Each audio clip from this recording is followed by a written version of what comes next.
ইসলামাবাদে Iran ও আমেরিকার মধ্যে বৈঠক ভেস্তে যাওয়ার পর ট্রাম্প রেগে মেগে হেগে বলে ফেলে যে হরমুজ প্রণালীতে তাদের শক্তিশালী নৌসেনারা দখল নিয়ে নেবে।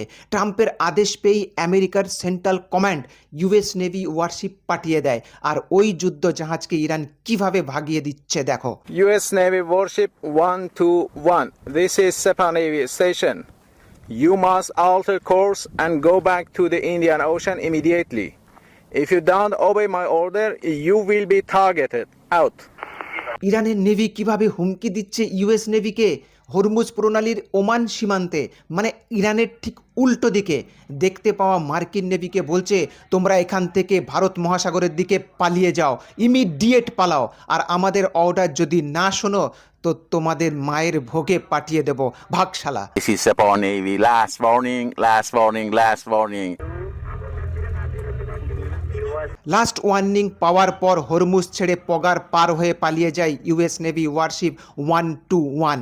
আসলে পাকিস্তানের ইসলামাবাদে ইরান ও আমেরিকার মধ্যে শান্তি বৈঠকে আমেরিকা ইরানের উপর জোর করে কিছু শর্ত চাপিয়ে দিতে চাইছিল, যাতে বলা হয়েছে ইরান পরমাণু শক্তির জন্য ইউরেনিয়াম এনরিচ তো করতে পারবেই না, বরং ইরানের হাতে যে পরিমাণ এনরিচমেন্ট ইউরেনিয়াম আছে তাও আমেরিকার হাতে তুলে দিতে হবে।